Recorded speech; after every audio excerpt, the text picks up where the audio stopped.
जनतन TV के विशेष कार्यक्रम कहिए नेताजी में आपका स्वागत है। इस वक्त मैं हूं अम्बेडकर नगर के कटहरी विधानसभा क्षेत्र में, जहां से पवन पांडे जी के पुत्र चुनाव लड़ रहे हैं।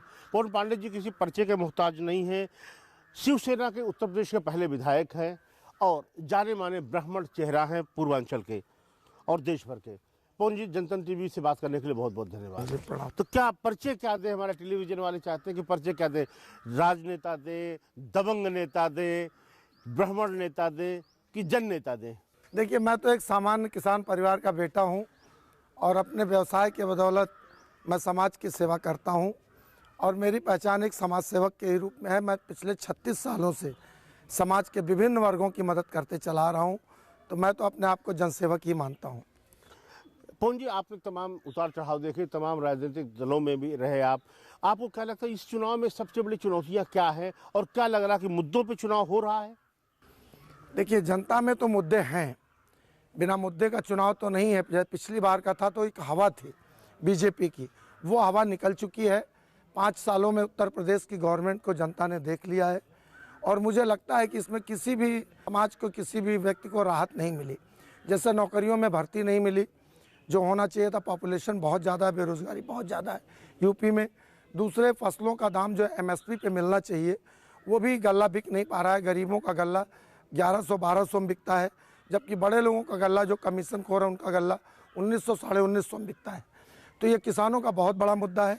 दूसरी, महंगाई भी एक मुद्दा है जो बहुत ही बड़ी चीज़ है कि लोग उज्ज्वला के तहत सिलेंडर तो पा जाते हैं लेकिन 1020 रुपये का गैस नहीं भरा पा रहे हैं और लकड़ी की भी प्रॉब्लम है, उसकी भी महंगाई है।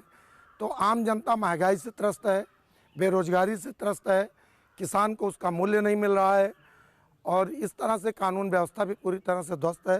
केवल दलाल ही हैं जो काम करा सकते हैं, बिना पैसा दिए कोई काम नहीं हो पा रहा है। तो ये चुनाव मुद्दों का है। ठीक है पवन जी, आपको ये भी लग रहा है कि जिस तरह से तमाम राजनीतिक दल लॉबिंग कर रहे हैं और राष्ट्रीय पार्टियां एक नैरेटिव सेट कर देते हैं कि देश में राष्ट्रवाद, हिंदुत्व, शमशान, कब्रिस्तान इन नारों पे होता है, तो क्या वो जमीन पे उतर पा रहा है या नहीं? नहीं, इस बार तो ऐसा कुछ नहीं है। ये बात सही है कि ये काठ की हांडी कई बार चढ़ चुकी है, अब ये इस बार चलने वाली नहीं है। क्योंकि लोगों ने देख लिया जो राष्ट्रवाद की बात है वो तो केंद्र के लिए होता है। प्रदेश में जो सरकार रही है वो केवल बुलडोजर करके, और दूसरी सरकार वो रही जो इससे पहले रही भाजपा से, वो केवल कुछ जातिगत लोगों को बढ़ावा देकर थानों को बेचने का काम कर रही थी। उत्तर प्रदेश में कानून व्यवस्था एक मुख्य मुद्दा है। कानून से कानून का राज सिर्फ मायावती जी कर सकती हैं। यह बात उन्होंने दिखा दी अपने शासन में 2007 में कि शेर और बकरी एक घाट पानी पी सकता है, तो केवल बहुजन समाज पार्टी की सरकार में है। बड़ा डिप्लोमेटिक होकर आप BSP की तारीफ कर रहे हैं साहब। देखिए, डिप्लोमेटिक का सवाल नहीं, सब लोग जानते हैं हमारा अम्बेडकर नगर बहुत ही पिछड़ा रहा है। यह अकबरपुर के नाम से था, यहाँ PGI दिया गया, फिर इसको ज़िले को समाजवादियों ने तोड़ा, यहाँ की हसीनों को सैफई आजमगढ़ भिजवाया गया। तो इस तरह से बहुत सारी चीज़ें हैं। अगर निष्पक्ष कोई काम होता है तो वो बहन मायावती जी के दबे कुचले समाज की जो पूंजी की दबे कुचलों का काम होता है। अच्छा, एक परसेप्शन बनाते हैं कि साहब BSP बहुत ज़्यादा लड़ नहीं रही है, ब्राह्मण वोट जो है छिटका हुआ है, तो क्या आपको लगता है कि ब्राह्मण सम्मेलन अयोध्या में किया था तो वो उससे कुछ परसेप्शन बदल पाया है? क्या आपको भी नहीं लगता BSP भी कास्ट की पॉलिटिक्स कर रही है? ये जो चुनाव है ये साइलेंट वोटिंग का चुनाव है। इसमें इस तरह का प्रशासन का आतंक है, थानेदार लोग सत्ता के दबाव में पूरी तरह से गुंडागर्दी पे उतारू हैं, इसलिए BSP का वोटर बोल नहीं रहा है। और पूरे उत्तर प्रदेश में आपने देखा कि ब्राह्मण BJP के साथ रहा, उसकी बड़ी उपेक्षा हुई, उसके नेताओं की भी उपेक्षा हुई और बहुत अत्याचार हुआ। सिर्फ बदमाशी के नाम पर कुछ शरीफ लोगों को भी इनकाउंटर कर दिया गया। खुशी दुबे जैसी लड़की जो चंद 2-4 दिनों की शादी ब्याहता रही, वो आज तक जेल में है। इस सब का दुख प्रबुद्ध समाज को है और ब्राह्मण समाज के सम्मेलन हुए हैं। ब्राह्मण कभी जातिवादी नहीं रहा, लेकिन ये बात सही है कि अगर कोई गाल पे तमाचा मारेगा तो उसका क्रोध तो उसको आएगा और उसका परिणाम इस चुनाव में दिखाई पड़ेगा। ब्राह्मण समाज का ज़्यादा से ज़्यादा वोट, मुझे लगता है 60% वोट बहुजन समाज पार्टी के पक्ष में जा रहा है। अच्छा, आपको लग रहा है कि पूरे ये प्रदेश की बात कर रहे हैं आप? मैं पूरब की बात कर रहा हूँ, पश्चिम में तो ये बात अभी नहीं कह सकता मैं। पश्चिम में चूंकि दूसरी परिस्थितियां हैं, मैं बहुत ही ईमानदारी से बात करूंगा। पश्चिम में तो सबका खेल खराब किया है बीएसपी ने। किसी को अंदाज़ा नहीं था कि टिकट बंटवारे में वो 403 सीटों पर अपने दम पे सबसे पहले टिकट दिए, और जो उन्होंने समीकरण बनाया सोशल इंजीनियरिंग की, उसको आप देख सकते हैं कि जो आपने जातीयता की बात की, उसका भी असर तो रहता ही उत्तर प्रदेश में। पश्चिम में मुझे लगता है कि पहले फेज में ही 17-18 सीटों का आंकड़ा आ चुका है। दूसरे फेज में भी लोग ये कहते हैं कि सबसे ज़्यादा बीएसपी पाएगी, और वहाँ जाटो वोट, मुस्लिम वोट, कुछ मोस्ट बैकवर्ड के उसके साथ हैं जो खेल, और पूरा यहाँ दलित वोट और ब्राह्मण वोट, मोस्ट बैकवर्ड वोट और पिछड़ी जात के जो पीड़ित लोग हैं, जो इस शासन में पीड़ित रहे, बहुत बहुमत तरफ ले जा रहा है। मुझे लगता है कि आज के डेट में लगभग 160 सीट से ऊपर बीएसपी की दिखाई पड़ रही है। लोग कहते हैं कि पवन पांडे एक ऐसे नेता है कि जिनके कोई क्षेत्र, वो कभी सुल्तानपुर से चुनाव लड़ लेते हैं, कभी अकबरपुर से लड़ लेते हैं, कभी बस्ती चले जाते हैं, वो जाके अंडमान से भी चुनाव लड़ सकते हैं। तो ये कटहरी आपने जो चुना, वो आपने चुना कि पार्टी ने दिया आपको? नहीं, कटहरी हमने नहीं चुना।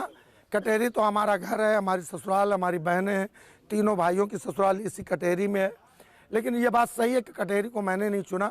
मैं तो सामंतियों के विरोध में एक आंदोलन चलाता हूँ, और ये बचपन से किसी भी जात का सामंती हो, चाहे प्रतापगढ़ हो, जौनपुर हो, सुल्तानपुर हो, मैं हर जगह, चंदौली तक, बल्कि बिहार के भी कुछ हिस्सों में मैंने सामंतियों के खिलाफ एक कार्यक्रम मूवमेंट चलाया है। लेकिन ये कुछ ऐसे नेता रहे जो बहुजन समाज पार्टी के नाम पर बड़ी ऊंचाइयों तक गए, वित्त मंत्री तक हुए, संसदीय कार्य मंत्री हुए, जो सबसे बड़ी पोस्ट होती है। उनके गुटबाजी की वजह से बहन मायावती ने उनको पार्टी से बाहर किया, और मेरे लड़के को उन्होंने चुनाव लड़ाने के लिए कहा, और कहा कि जो तुम्हारी ताकत है वो बीएसपी के काम आए, मैं तुम्हारे बेटे को कटहरी से लड़ाना चाहती हूँ।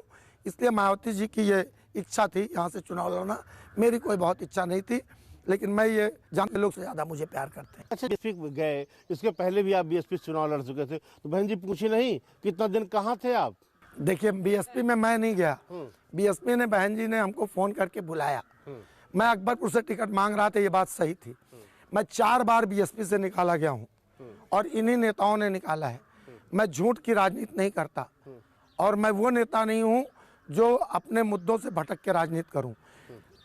मानवर काशीराम जी, बाबा साहब अम्बेडकर अंतिम पंक्ति में बैठे हुए खुशहाली के लिए उन्होंने ये मूवमेंट चलाया है, और हम भी वसुधैव कुटुंबकम के लोग हैं।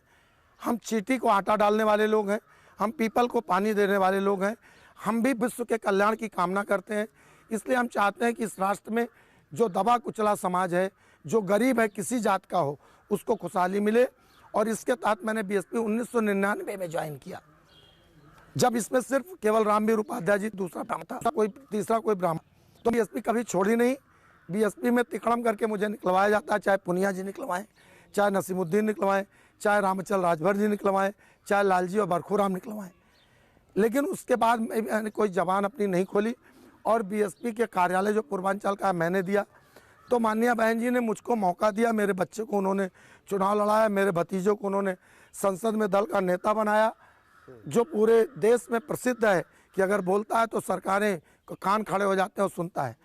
रितेश पांडे 550 सांसद में 20 में से जो सांसद हैं उसमें 6वें नंबर का आप भी जानते हैं।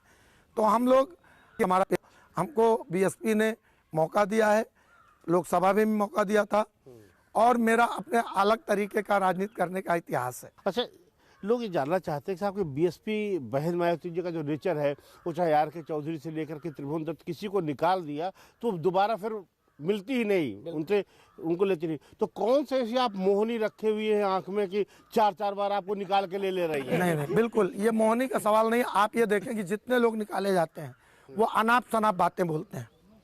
मैंने इस मूवमेंट के खिलाफ कभी कोई बात नहीं किया, और मेरे खिलाफ साजिशें होती रही, और उस साजिश को जो लोग मुझे निकलवाते हैं वो खुद निकल जाते हैं, तब फिर मुझे मौका मिलता है। हमेशा यही होता रहा, कोई किसी के पास मोहनी नहीं होती है। लोग कहते हैं कि जितना लोग विधायक बन के पावर होता है, उतना पावर आप दोनों जेब में लेके चलते रहते हैं। हुजूर, ये तो जनता की बात है। मैं कभी भी दलाली नहीं करता, जिसकी वजह से जो प्रशासनिक तंत्र है वो निश्चित रूप से हमारे जाने पर घबराता है। और आज ये लोगों में विश्वास है कि बिना पैसा दिए काम नहीं होता। लेकिन मैं ये दावा करता हूं कि अगर आपका काम सही है और वो अधिकारी आपकी बात नहीं सुनता है, तो या तो वो काम करेगा या तो फिर मुझसे युद्ध होगा। लेकिन मैं उसके खिलाफ लड़ाई जारी रखूंगा और काम कराने का प्रयास करूंगा, यही मेरी पहचान है। अच्छा, लोग ये भी आपके समर्थक बड़ा उत्साहित हो रहे हैं, लोग कह रहे हैं कि चुनाव तो बेटा लड़ रहा है लेकिन प्रतिष्ठा बाप की दांव पे लगी है। ये बात सही है, मैं बेटे को चुनाव में नहीं उतारना चाहता था, लेकिन कुछ ऐसी परिस्थितियां रही कि सोशल इंजीनियरिंग जिसको आप कहते हैं, उसी के तहत अकबरपुर से मैं टिकट चाहता था, कानपुर से। दोनों जगहों पर बहन मायावती जी ने बैकवर्ड को टिकट दे दिया और कुर्मी समाज को टिकट दिया गया। और उन्होंने कहा मैं ये चाहती हूँ कि जो सुप्रीम कोर्ट का एक गाइडलाइन है, उसके तहत जो हीनियस क्राइम जिनके ऊपर क्रिमिनल हिस्ट्री है, उनको चुनाव नहीं लड़ाएंगे। कुछ मेरे ऊपर 2-4 केस रहे, तो हालांकि मैं बरी हो गया, लेकिन बहन जी एक नज़ीर प्रस्तुत करना चाहती हैं। तो उन्होंने कहा काम तो तुम क्षेत्र में करना, कानून बनाने के लिए तुम्हारा बेटा ऑस्ट्रेलिया से LLM करके आया, कानून का जानकार है, तो सदन में हमारे हाथों को मजबूत करेगा। आप लोकल स्तर पर काम करें। तो ये बात सही है कि लोकल स्तर पर जो गरीबों की समस्याएं हैं, उसके निजात के लिए मेरी प्रतिष्ठा दांव पे है। बेटा तो अभी अभी आया है, उसका तो क्या पूरा जीवन पड़ा है। 5 साल में लोग परखेंगे और फिर उसका मूल्यांकन करेंगे। यह चुनाव मेरी ही प्रतिष्ठा का है।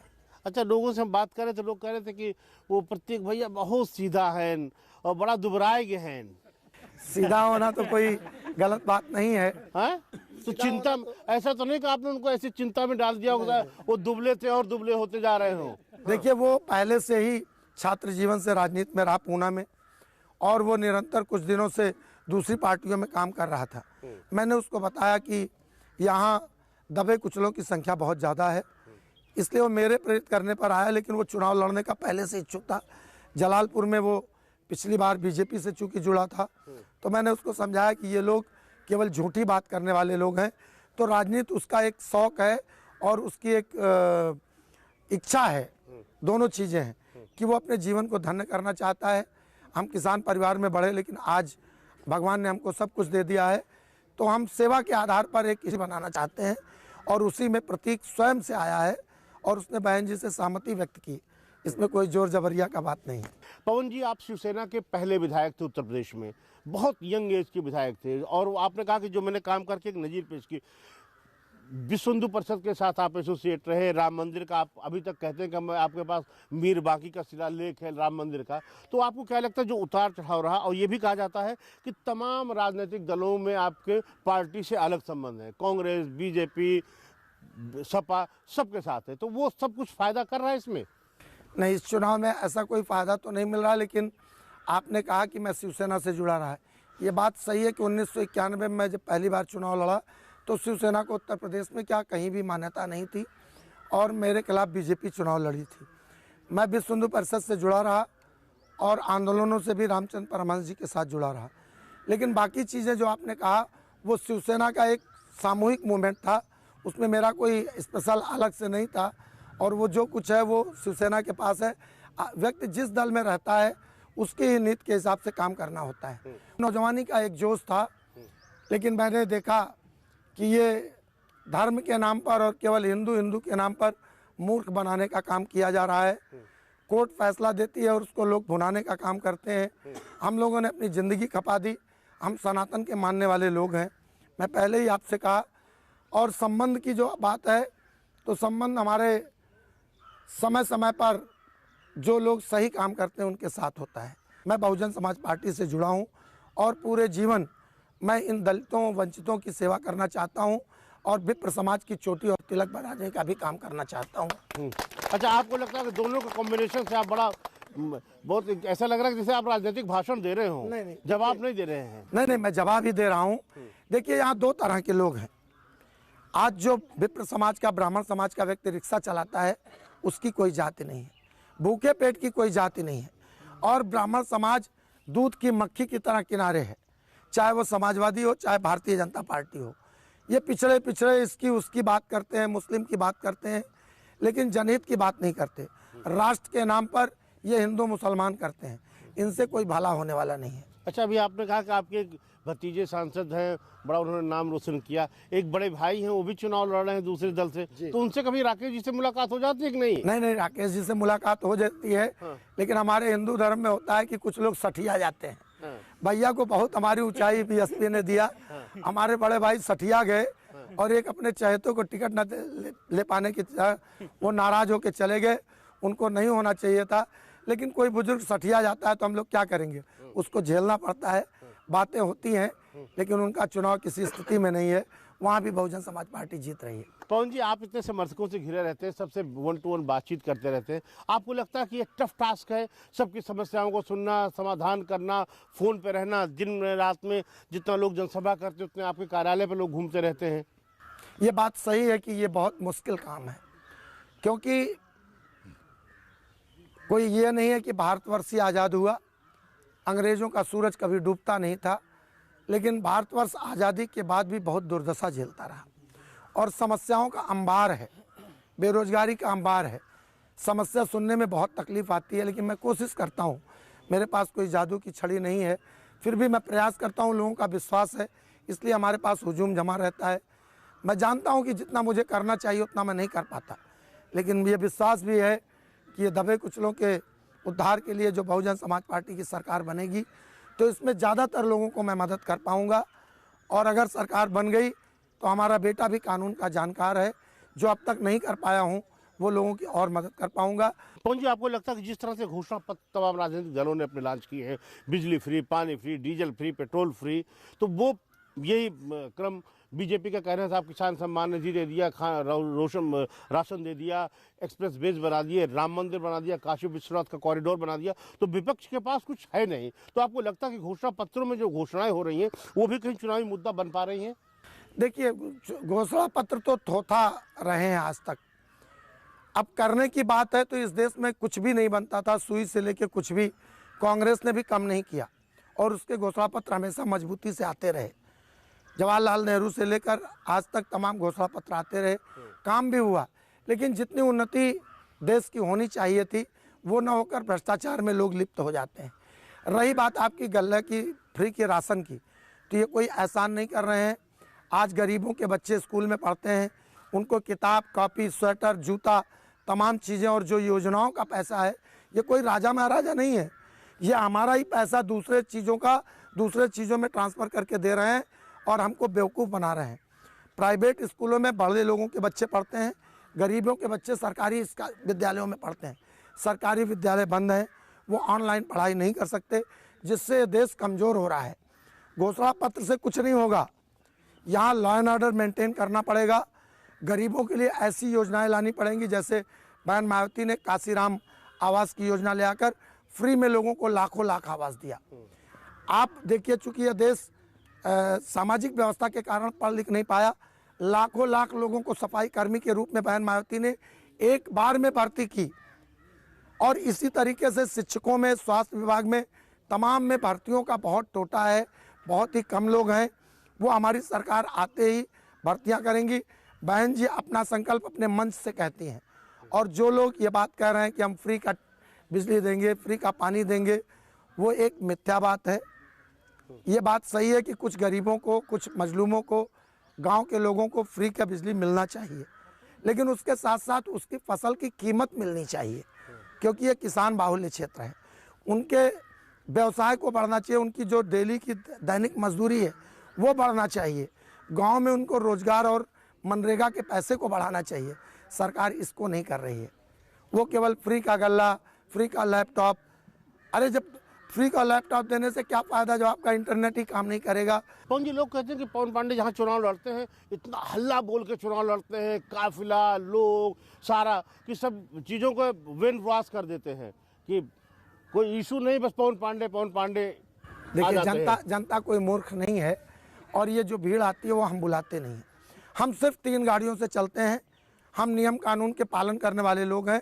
आप दूसरे का हुजूम दे दें, लेकिन हम जहाँ से खड़े होते हैं लोग वहीं प्यार मोहब्बत से हुजूम बना लेते हैं, और जब मैं निकलता हूँ तो हर बाज़ारों में लोग हमारे पीछे आ जाते हैं। इसमें कोई हमारा प्रयास नहीं है कि हम भीड़ लेके चलें, और भीड़ से कुछ नहीं होता है, हमारा काम महक रहा है, इसलिए लोग हमारे पीछे हैं। अच्छा, आप ये दबंग छवि जो है आपकी एक है, जरा बड़ा दबंग है, वो कुछ लोग डरे भी हैं कि अगर वोट नहीं देंगे, वो जान पाए पवन जी तो फिर चुनाव के बाद हम लोग से निपट लेंगे, ये भी है। देखिए, पिछले 15-16 सालों से मेरे खिलाफ कोई FIR नहीं हुआ है, नहीं, अब तो चालाक हो गए ना, नहीं, आप जान गए हैं रहते रहते देखिए एक्सपीरियंस हो सरकारें गए। तो मेरे खिलाफ है ना, सरकारें तो मेरे खिलाफ हैं। मुझे तो एनएसए जैसे केसों में बंद कर दिया जाता है 10-12 बार, 14 गैंगस्टर फर्जी लगा दिए जाते हैं, सारे के सारे बरी हैं, एक दिन का सजा मेरे ऊपर कहीं नहीं है। और पिछले 36-38 सालों से मैं लड़ रहा हूँ, मैंने अपना भाई खोया है। ये तो केवल प्रशासन के लोग हैं जो मेरी दबंग छवि दिखाने के लिए, और कुछ लोग हमारे खिलाफ मुकदमे दर्ज करते रहते हैं। एक दिन की भी जिस दिन सजा हो जाएगी या आरोप साबित हो जाएगा तो मैं राजनीति से, सार्वजनिक जीवन से संन्यास ले लूँगा। ये केवल मिथ्या बातें हैं। और दबंग की बात यह है कि मैं गरीबों के लिए लड़ता हूँ तो अधिकारियों के नाक में नकेल डालता हूँ, उनके गिरेबान तक मेरे हाथ पहुँचते हैं, इसलिए मेरे खिलाफ मुकदमे होते हैं और लोग मुझे दबंग कहते हैं। जनता हमको अपना परिवार मानती है और जहाँ भी जाता हूँ लोग दलों की गठरी लेके आते हैं, मैं निर्दलीय लाखों लाख वोट पाता हूँ। बहुत बेबाकी से आप बता रहे हैं। मैं एक आखिरी सवाल आपसे पूछना चाहता हूँ, इस चुनाव में आपको क्या लगता होगा कि सबसे बड़ी चुनौती आपके सामने क्या है? जिस तरह से राष्ट्रीय दल एक दूसरे के खिलाफ आरोप कर रहे हैं, बीजेपी पैसे कर रही है, समाजवादी पार्टी जातियों को गठबंधन में ला रही है, जातियों को पोलराइजेशन कर रही है, तो आपके सामने सबसे बड़ी चुनौती क्या है? हमारे पास दो तरह की चुनौती है। एक तो समाजवादी लोग हैं जिनके एजेंट बाहर तक से लोग आए हैं और कई बार वो मंत्री तक रहे, तो उन्होंने पैसे के आधार पर ये चुनाव जीतने का मन बनाया है और प्रत्येक पोलिंग और गांव में वो अपने एजेंटों से पैसा बंटवाने का काम करने जा रहे हैं, जिसको रोकना हमारे लिए बहुत बड़ी चुनौती है। दूसरा है कि ये जो आपके थाली चुनाव चिन्ह वाले आए हैं निषाद पार्टी का, वो जानते थे कि वो भाजपा के आधार पर नहीं जीत पाएंगे, तो जहाँ जहाँ चुनाव हो चुके हैं वहाँ से 1-2 संगठन ऐसे आ रहे हैं जिनका हम टीवी पे नाम नहीं लेंगे, जो हिंदुत्व के नाम पर और राष्ट्र के नाम पर लोगों को गुमराह करने का काम कर रहे हैं और गांव-गांव जाकर, यहाँ क्षेत्र के लोग तो हमारे साथ हैं लेकिन बाहरी लोग भ्रम फैला रहे हैं, चौराहे पर ग्रुप बना करके एक अफवाह फैलाने का काम कर रहे हैं। ये दोनों चुनौतियों से मुझे मुकाबला करना है, हमारे लोगों को मुकाबला करना है। और फिर समस्याओं की चुनौती है कि जो आज यहाँ क्षेत्र में विकास नहीं हो पाया है, ये हमारी नदियों पे कई रुद्रपुर से लेकर तमाम जगह पे पुलिया नहीं बन पाई है। आपके ये वाला बड़रिया नावपुर ये तमाम जगह है आपके दहेमा के पास, तो यहाँ जो विकास अधूरा रह गया वो चुनौती हमारे लिए है। अच्छा, जिस तरह से कटहे में गोसाईगंज में 2 प्रत्याशियों के बीच में बड़ा चला, गोलीबारी तक हुई, FIR तक हुआ, आपको लग रहा है कि सर आपके बगल का क्षेत्र है इसलिए और सारे नेता आपके संपर्क में रहे हैं, तो क्या लग रहा है चुनाव वहाँ कुछ ज़्यादा पेचीदा हो गया है, व्यक्तिगत उतर आए हैं लोग? देखिए, व्यक्तिगत का सवाल नहीं है, उनके समर्थकों पे कोई अनुशासन नहीं है और दूसरी बात, मैं कुछ साजिशें भी होती हैं। मैं जानता हूँ कि ये लोग क्या करते हैं। कुछ लोग ऐसे हैं कि अपने ही समर्थकों को पिटवाएंगे, FIR लिखाएंगे और उसके बाद उसमें समझौता करा देंगे, टाइम फिक्स हो जाएगा।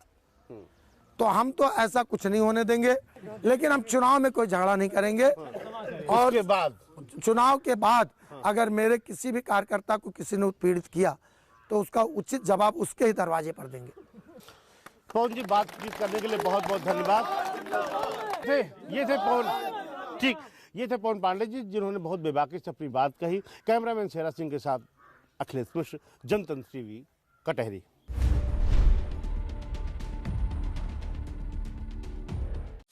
खबरों के निष्पक्ष विश्लेषण के लिए सब्सक्राइब करें Jantantra TV and press the bell icon. Never miss any update.